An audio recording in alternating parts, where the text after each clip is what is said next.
Hello everyone, welcome back to my channel study only science के channel पर मैं आपका बहुत बहुत स्वागत करती हूँ। मैं हूँ भावना और आज की हमारी क्लास फिर से स्टार्ट होने वाली है। मध्य प्रदेश का भूगोल यानी ज्योग्राफी स्ट्रक्चर देख रहे थे एमपी का। तो कल की क्लास हमने 6 नंबर की क्लास थी जिसमें हमने 50 क्वेश्चंस किए थे और आज की क्लास में भी हम 50 क्वेश्चंस को कवर करने वाले हैं। तो चलिए स्टार्ट करते हैं बिना किसी देरी के आज के हमारे पहले प्रश्न को। तो मध्य प्रदेश का भूगोल एमसीक्यूज की क्लास है और वन शॉट क्लास होती है, ठीक है, ताकि आपका बहुत सारा समय बचे अन्य सब्जेक्ट की तैयारी करने के लिए। तो इन 50 क्वेश्चन के साथ मैं हाजिर हूँ और आपसे रिक्वेस्ट करती हूँ वीडियो को लाइक जरूर करिए और अगर आपको कोई प्रश्न में डाउट लगता है तो आप मुझे कमेंट करके उसको पूछ सकते हैं, मैं जरूर क्लियर करूंगी। तो यहाँ पे हमारा जो पहला प्रश्न है, मध्य प्रदेश के किस चोटी पर स्थित बांचू पॉइंट चंबल नदी का उद्गम स्थल है? ठीक है, तो बांचू पॉइंट जो है चंबल नदी का उद्गम स्थल है, किस चोटी पर स्थित है? तो ये जाना पाओ चोटी पर स्थित है। ठीक है, जाना पाओ चोटी। अगला प्रश्न है, मध्य प्रदेश के उत्तर पूर्व में स्थित मध्य भारत के पठार की पूर्वी सीमा का निर्धारण किस भौतिक भूभाग द्वारा होता है? तो इस पूर्वी सीमा का निर्धारण किस भौतिक भूभाग के द्वारा होता है? बुंदेलखंड का पठार उसे कहते हैं। ठीक है, अगला है, शिशुपाल की राजधानी चंदेरी बेतवा नदी के तट पर किस पठार में थी? तो इसकी चंदेरी जो है राजधानी थी और बेतवा नदी के तट पर किस पठार में थी? वो है बुंदेलखंड का पठार। नेक्स्ट है, मध्य प्रदेश जो मध्य भारत के पठार को अन्य किस नाम से जाना जाता है? तो मध्य भारत के पठार को अन्य चंबल का उपाध्र प्रदेश और सरसों की हांडी, इन दोनों नाम से जाना जाता है, यानी ए और बी दोनों ऑप्शन हमारे विकल्प में सही हो जाएंगे। अगला, मध्य प्रदेश में स्थित मालवा पठार के पूर्व नॉर्दर्न ईस्ट में, यानी कि पूर्वोत्तर यहाँ पे लिखा होना चाहिए था, पूर्वोत्तर में किस पठार का विस्तार पाया जाता है? तो मध्य प्रदेश में स्थित मालवा का पठार के पूर्वोत्तर में किस पठार का विस्तार पाया जाता है? आपको दिशाओं का ज्ञान जरूर होना चाहिए, तो आप इस तरह से आप ध्यान रख सकते हैं कि कौन सी दिशा है।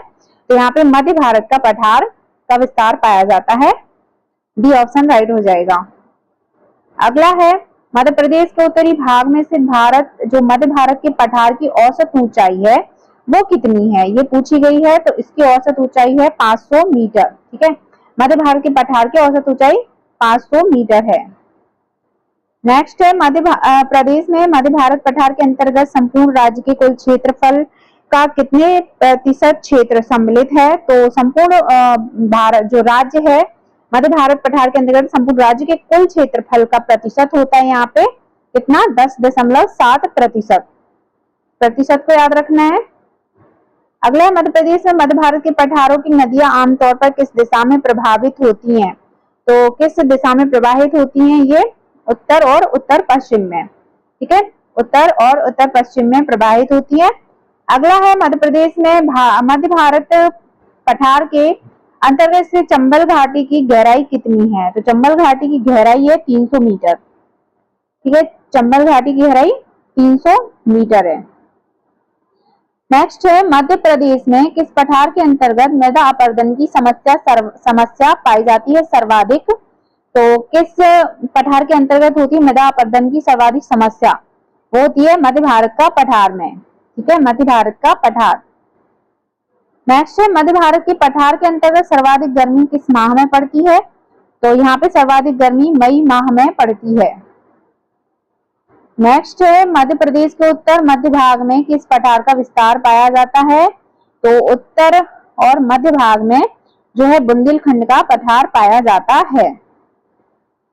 नेक्स्ट है, मध्य प्रदेश में बुंदेलखंड पठार के अंतर्गत राज्य का कितने प्रतिशत क्षेत्र सम्मिलित है? तो बुंदेलखंड पठार के अंतर्गत जो राज्य का टोटल है उसका कितने प्रतिशत सम्मिलित होता है यहाँ पे? तो ये 7.79% होता है। ठीक है, सम्मिलित। नेक्स्ट है, बुंदेलखंड पठार की सबसे ऊंची चोटी कौन सी है? तो बुंदेलखंड के पठार की सबसे ऊंची चोटी है सिद्ध बाबा चोटी। सिद्ध बाबा चोटी। नेक्स्ट है, मध्य प्रदेश के किस भौतिक प्रदेश को विंध्य कागार कहा जाता है? तो किस भौतिक प्रदेश को विंध्य कागार कहा जाता है? रीवा पन्ना का पठार को। ठीक है, रीवा पन्ना के पठार को कहा जाता है। अगला है, रीवा पन्ना के पठार के दक्षिण पश्चिम सीमा का निर्धारण किस नदी द्वारा होता है? तो इसका निर्धारण होता है नर्मदा नदी के द्वारा, दक्षिण पश्चिम का सीमा का निर्धारण करते हैं। नेक्स्ट, मध्य प्रदेश में किस पठार के अंतर्गत जबेरा की गुम्बद स्थित है? तो किस पठार के अंतर्गत आती है जबेरा की गुम्बद? वो है रीवा पन्ना का पठार में। अगला है, मध्य प्रदेश में विंध्याचल पर्वत श्रृंखला के अंतर्गत सबसे ऊंची चोटी कौन सी है? तो विंध्याचल पर्वत श्रृंखला के अंतर्गत जो चोटी है गुडविल नाम की गुडविल चोटी है। अगला है, मध्य प्रदेश में विंध्याचल पर्वत श्रृंखला की औसत ऊंचाई कितनी है? तो विंध्याचल पर्वत श्रृंखला की औसत ऊंचाई है 500 मीटर। नेक्स्ट, निम्नलिखित विकल्पों में से कौन सी श्रेणी यमुना तथा सोन नदी के मध्य जल द्विभाजक का कार्य करती है?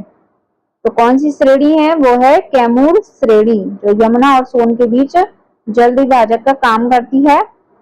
अगला है, विंध्य और सतपुड़ा श्रेणी क्रमशः डैश और डैश से बनी है। तो विंध्य और सतपुड़ा श्रेणी किससे बनी है? क्रमशः क्वार्ट्ज, रेत और ग्रेनाइट बेसाल्ट से बनी है। ठीक है, क्वार्ट्ज, रेत और ग्रेनाइट बेसाल्ट से मिलकर बनी है। अगला प्रश्न है, मध्य प्रदेश में किस पठार के अंतर्गत राज्य का सबसे ऊंचा चचाई जलप्रपात स्थित है? वेरी इंपॉर्टेंट प्रश्न है, इस पे लगा लेना जल्दी से। रीवा पन्ना का पठार में स्थित है चचाई जलप्रपात। ठीक है, अगला प्रश्न है, मध्य प्रदेश के किस भौतिक भूभाग को राज्य का दूसरा सबसे बड़ा भौगोलिक प्रदेश माना जाता है?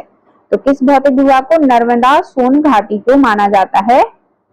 नेक्स्ट है, मध्य प्रदेश में नर्मदा सोन घाटी किन पर्वत श्रेणियों के मध्य स्थित है? तो नर्मदा और सोन घाटी विंध्याचल और सतपुड़ा पर्वत के बीच में स्थित है, मध्य में, मध्य से निकलती है। नेक्स्ट, मध्य प्रदेश में नर्मदा सोन घाटी की औसत ऊंचाई कितनी है? तो नर्मदा सोन की घाटी की औसत ऊंचाई है MSL से 300 मीटर। ठीक है, इससे 300 मीटर। नेक्स्ट है, मध्य प्रदेश में नर्मदा सोन घाटी कहाँ स्थित है? तो नर्मदा सोन घाटी मालवा पठार और सतपुड़ा श्रेणी के मध्य, बताया हमने, मालवा पठार सतपुड़ा श्रेणी के मध्य, जिसे विंध्याचल और सतपुड़ा श्रेणी के मध्य भी बोल सकते हैं। अगला है, नर्मदा सोन घाटी से कौन सी नदी प्रवाहित होती है? तो नर्मदा सोन घाटी से ऑप्शंस में से सक्कर नदी प्रभावित होती है, सक्कर नदी। अगला है, बघेलखंड पठार मध्य प्रदेश के किस भाग में स्थित है? तो बघेलखंड जो पठार है वो उत्तर पूर्वी भाग में स्थित है। नेक्स्ट प्रश्न है, क्षेत्रफल की दृष्टि से मध्य प्रदेश का सबसे छोटा पठार कौन सा है? तो क्षेत्रफल की दृष्टि से देखा जाए तो सबसे छोटा पठार है बघेलखंड का पठार। अगला है, मध्य प्रदेश में किस भौतिक भूभाग के अंतर्गत राज्य का सबसे दूसरा बड़ा कोयला क्षेत्र स्थित है?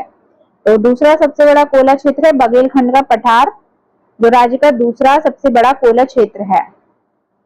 नेक्स्ट है, लम्हेरा हिल्स कहाँ है? लम्हेरा हिल्स का जो है कहाँ पर स्थित है?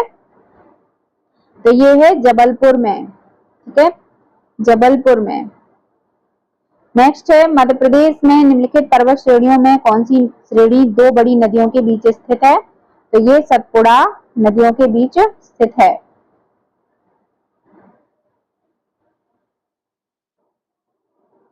मध्य प्रदेश में मैकाल श्रेणी विभिन्न नदियों का स्रोत है, इसलिए उसे किस नाम से जाना जाता है? मैकाल श्रेणी को किस नाम से जाना जाता है? जो विभिन्न नदियों का स्रोत है उसे जाना जाता है वाटरशेड के नाम से। वेरी इंपॉर्टेंट प्रश्न है ये।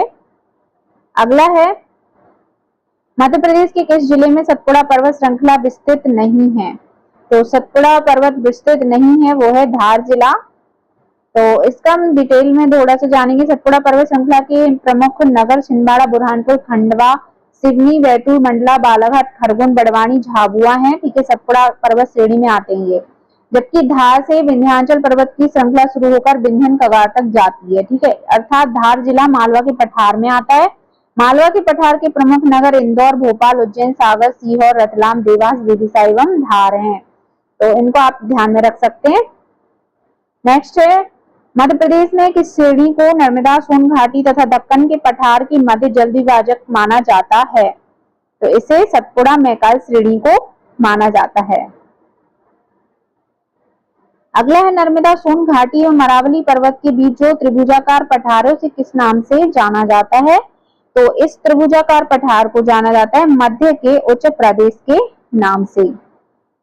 नेक्स्ट है सतपुड़ा मैकाल श्रेणी के उत्तर में उद्गमित होने वाली अधिकांश नदियों का जल किस नदी में सम्मिलित हो जाता है? तो ये किस नदी में होता है? नर्मदा नदी में सम्मिलित हो जाता है। और नेक्स्ट प्रश्न है मध्य प्रदेश में सतपुड़ा मैकाल श्रेणी को कितने भागों में विभक्त किया गया है? तो इसको 3 भागों में विभक्त किया गया है। अगला है मध्य प्रदेश में नर्मदा सोन घाटी और विंध्याचल पर्वत श्रृंखला के दक्षिण में स्थित पश्चिमी भाग को किस नाम से जाना जाता है? इसे निमाड़ के नाम से जानते हैं। नेक्स्ट प्रश्न है मध्य प्रदेश का प्रसिद्ध हिल स्टेशन पचमढ़ी कहाँ स्थित है? तो ये स्थित है महादेव पहाड़ी पर। ठीक है, कहाँ स्थित है? महादेव पहाड़ी पर। अगला है सतपुड़ा के पूर्वी भाग में स्थित मैकाल श्रेणी किस नदी का ऊपरी बेसिन है? तो किस नदी का ऊपरी बेसिन कहलाता है? मैकाल श्रेणी। और सतपुड़ा के पूर्वी भाग में स्थित है मैकाल श्रेणी, तो ये नर्मदा नदी का ऊपरी बेसिन कहलाता है। नेक्स्ट है मध्य प्रदेश के प्रमुख हिल स्टेशन के निकट महादेव पर्वत से कौन सी नदी का जन्म लेती है? तो कौन सी नदी निकलती है? तवा नदी। ठीक है, महादेव पर्वत से तवा नदी प्रमुख हिल स्टेशन। नेक्स्ट है मध्य प्रदेश की सबसे ऊंची चोटी कौन सी है? तो सबसे ऊंची चोटी है धूपगढ़। धूपगढ़ की चोटी मध्य प्रदेश की सबसे ऊंची चोटी है, कई बार एग्जाम में इसको पूछते हैं। अगला है मध्य प्रदेश में मालवा पठार के अंतर्गत भोपाल पठार का विस्तार भोपाल जिले के किस भाग में है? तो किस भाग में है? ये दक्षिणी भाग में है। मालवा के पठार का अंतर्गत आता है भोपाल पठार।